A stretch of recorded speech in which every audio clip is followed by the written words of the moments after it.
1.25 लाख, 1 लाख मुख्यमंत्री जी बार बार कहते थे कि पहली साल में देंगे, दूसरी साल में 1.25 लाख देंगे। यानी कहने का मतलब है कि जब तीसरा बजट पढ़ा जाएगा तो 2.25 लाख नौकरियां, सरकारी नौकरियां देंगे। जबकि अब तक जो पिछली कांग्रेस की सरकार के समय जो वेटिंग लिस्ट थी या कोर्ट में थी या जो विज्ञप्ति निकाल करके एग्जाम नहीं करा पाए थे, वो एग्जाम इन्होंने कराई हो, तो वैसे करके उन्होंने कोई लगभग 47,000 का आंकड़ा है जो केवल नियुक्ति पत्र इनमें से दिए गए। 37,000 को तो नौकरी दी गई है, 10,000 को तो अभी केवल आपका सिलेक्शन हो गया, इस बात का पत्र दिया गया है।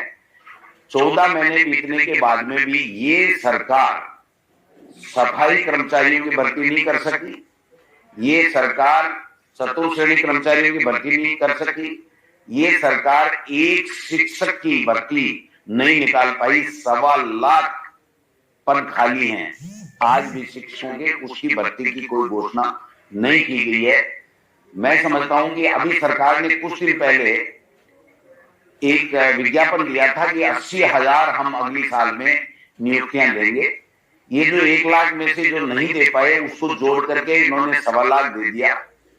तो मेरा ऐसा मानना है कि युवाओं के साथ में इन्होंने कुठाराघात किया है। जो शिक्षक के लिए लोग कोचिंग कर रहे हैं, जो घर का पैसा खर्च करके गाड़ी कमाएगा अपने माँ बाप का, वो जो बैठे हैं शहरों में मकान किराए लेकर के, उनके लिए कोई किसी तरह की घोषणा नहीं की गई है। ऐसा ही थानेदारों की भर्ती दोबारा का तो बात ही क्या करें, पिछले का ही फैसला ये नहीं कर पाए हैं, तो ये भी आपको देखने की बात है। एक बड़ी घोषणा जो सरकार बता रही है अपने आप में कि जो 100 यूनिट बिजली कांग्रेस के सरकार के समय घरेलू बिजली मुफ्त मिलती थी या माफ किया गया था उनका बिल, और 12,000 रुपए कृषि के किसान के लिए किया गया था। अब किसान का जो नया कनेक्शन है जो हमारी सरकार के बाद में आया, उसको तो कोई लाभ मिलने का कोई सवाल ही नहीं है, आगे कनेक्शन देंगे उसका कोई सवाल ही नहीं है। घरेलू में भी इन्होंने एक पेच डाला है कि हम इसको बंद करेंगे, और पीएम सूर्य घर कोई योजना है जो प्रधानमंत्री जी की योजना बता रहे हैं कि सोलर हम लोगों के घरों में लगाएंगे। ये बड़ा खेल है सोलर का, प्रधानमंत्री जी इसमें माहिर हैं। पहले हमारी जमीनों को आवंटित किया गया, सोलर के नाम से एमओयू किए गए, रिसर्जेंट राजस्थान की बातें की गई, और उसके बाद में ये जो अभी राइजिंग राजस्थान का इन्होंने किया गया, इसमें जमीन दी गई, वो सोलर यहाँ पैदा करेंगे। और उसके बाद में सोलर के लिए 150 यूनिट तक इन्होंने कहा है, वो जिसके घर पे भी मिलेगा उसकी 90% सब्सिडी, लागत का 90% के लगभग एक का जो अनुमान है, वो सब्सिडी वो जो सोलर अडानी अंबानी या जो भी बड़े औद्योगिक घराने जो हमारी जमीन में से लेकर के जाएंगे उनको सब्सिडी मिलेगी। यानी गरीब की चिंता नहीं है, उनकी चिंता है जिनके बड़े लोगों के, बड़े उद्योगपतियों के घर बढ़ने हैं, जमीन मुफ्त हमारी और सब्सिडी उनको मिलेगी। मैं तो समझता हूं कि जब उनको आप सब्सिडी दे रहे हैं, उससे बढ़िया तो इस किसान का बिजली घर की और कृषि की माफी कर देनी चाहिए थी, लेकिन नहीं किया गया। प्रधानमंत्री जी ने हमसे वादा किया था चुनाव के दौरान कि हम लोग हरियाणा और इसका पेट्रोल बराबर कर देंगे, तो आज भी 10 रुपए से ज्यादा है, उसकी कोई बात नहीं की गई है। मैं समझता हूं कि सामाजिक सुरक्षा के नाम से इन्होंने प्रदेश के जो वंचित वर्ग है, पिछड़ा वर्ग है, वृद्ध हैं, उनके साथ धोखा किया गया है। हमारी सरकार में 15% जो है वो बढ़ोतरी की बात थी, इन्होंने तो 5% भी मुश्किल से की होगी। कभी कह रहे हैं कि बच्चों को आंगनबाड़ियों में और उसमें दूध मिलेगा, और पहले 3 दिन था, 5 दिन मिलेगा। 55 करोड़ या 60 करोड़ के लगभग पिछले बजट में प्रावधान था, 1 रुपया खर्च नहीं हुआ, और अब आगे भी ये क्या करेंगे मेरे समझ से परे है। यमुना जल के नाम से सबसे बड़ा छल राजस्थान के शेखावाटी के लोगों के साथ में किया जा रहा है। एक शब्द भी यमुना जल के बारे में इन्होंने नहीं बोला, डीपीआर बनी नहीं, पैसे का कोई प्रावधान नहीं, केवल होर्डिंग लगवा लिए और भाजपा बन करके घूम रहे हैं। मैं समझता हूं कि शेखावाटी के लोग इस यमुना जल के नाम से जो छल कर रही है भाजपा की सरकार, उसको बख्शेंगे नहीं, समय आने के ऊपर हिसाब चुकता करेंगे। ERCP, PKC, रामजल सेतु, कई बातें इन्होंने की है, नाम चेंज कर दिए।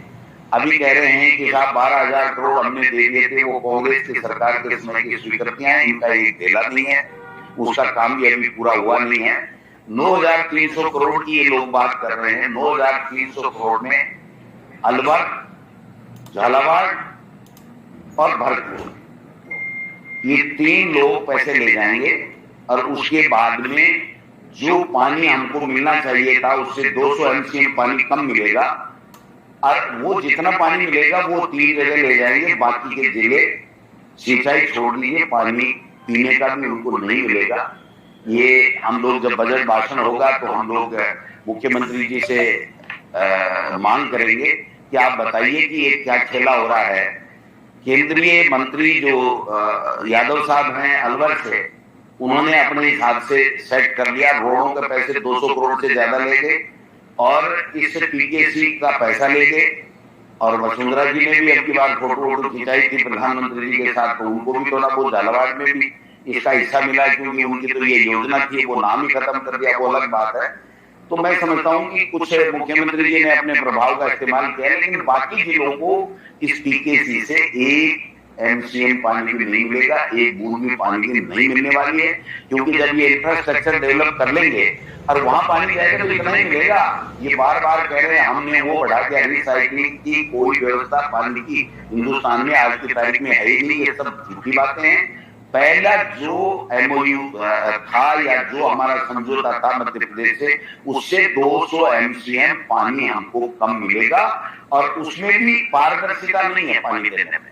पानी देने में भी दादागिरी है, अपने प्रभाव का दुरुपयोग है, और कुछ 2, 3, 4 नेता ले जाएंगे, उसके बाद में बाकी जनता पिसती रहेगी, पानी के लिए हाहाकार करती रहेगी। ये मैं निवेदन करना चाहता हूं। पिछले बजट का 40% भी पालना पूरी सी ये लोग बात कर नहीं पाए। अगर मैं नमूना गिनाने लगूंगा तो मेरे पास बहुत है। आप जयपुर में जालाना में forest and wild life training का मैनेजमेंट का इंस्टीट्यूट की काम की बात कर रहे थे। कोटपुतली बहरोल में 3 ग्रीनफील्ड एक्सप्रेस के लिए DPR की बनाने की बात की थी। 100 करोड़ हमारे खाटू में पैसे लगाने की बात की थी। अलवर में सरिस्का का इको सेंसिटिव जोन घोषित करने की बात की थी, जो नहीं हो पाया। और यमुना पानी का तो मैंने बता ही दिया आपको, DPR ही नहीं बनी, 14 महीने बाद में 4 महीने में बना रहे थे। बांदीकुई के बाद इंडस्ट्री एरिया और लॉजिस्टिकल हब के लिए इन्होंने बात की थी, वो भी नहीं बना।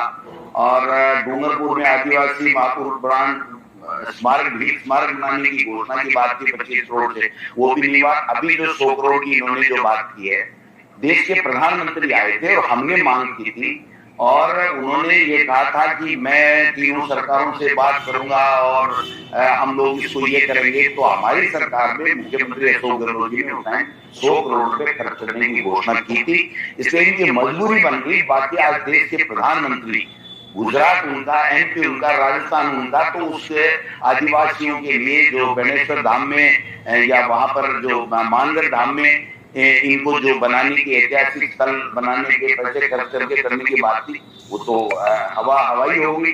तो मैं समझता हूँ कि निमराना लिंक रोड की घोषणा खेरतल तिजारा में हुई थी, वो नहीं हुआ। प्रतापगढ़ में 125 kV, मैं 100 गिना सकता हूँ इनकी बातें। दूसरी बात मैं ये कहना चाहता हूँ कि इन्होंने कहा कि ये आज जिलों के लिए हम 1000 करोड़ रुपए दे रहे। क्या होगा भाई, उनके मुंह में जीरे वाली बात है, 1 रुपए की बात नहीं है। इंफ्रास्ट्रक्चर, और आप देखिए 50 स्कूलें खोलेंगे और 100 स्कूलें सीनियर करेंगे।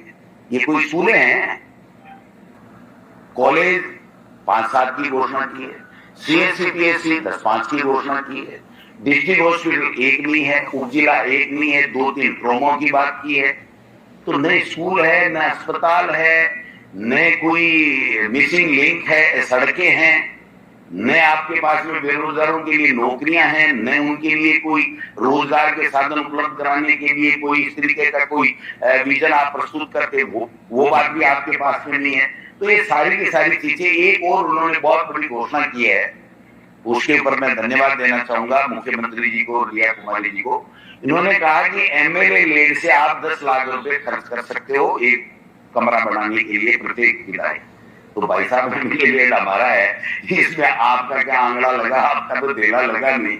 हम 5 करोड़ रुपए जिसको एमएलए मिला हुआ है उसको सुझाव दे रहे हैं कि 10 लाख रुपए तुम इसमें से खर्च। यानी कहने का मतलब ये है कि एमएलए लेड में 10 लाख रुपए तक आप वहां पर जन सुनवाई केंद्र, विधायक जन सुनवाई केंद्र के लिए एक कमरा बना सकते हो। तो ये कोई घोषणा है? इसमें आपका क्या लगा? 1 रुपए आपका नहीं लगा। ये तो एमएलए लेड में उसको एक गाइडलाइन में संशोधन करना था कि ये नाम भी ऐड किया जाता है कि और कामों के साथ साथ में आप एक भवन भी बना सकते हैं, जन सुनवाई केंद्र, विधायक जन सुनवाई केंद्र बना सकते हैं।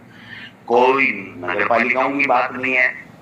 नगर मंत्री जी, यूडीएच मंत्री जी कह रहे हैं हम एक स्टेट, एक इलेक्शन और पता नहीं क्या क्या कर देंगे, नवंबर में सब कुछ फाड़ कर देंगे। आज तो बोले ही नहीं, कोई बात ही नहीं की।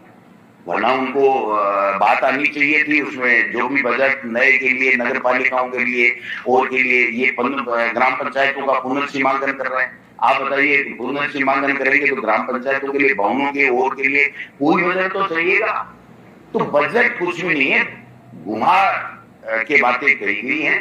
पूरे प्रदेश की नौजवान, पूरे प्रदेश का पिछड़ा, दलित, आदिवासी, महिलाएं, सब के सब निराश है इससे। किसी को कोई इन्होंने देने का काम नहीं किया। केवल वही बातें जो कुछ बातें तो इसमें वो 37,000 को तो नौकरी दी गई है, 10,000 को तो अभी केवल आपका सिलेक्शन हो गया, इस बात का पत्र दिया गया है।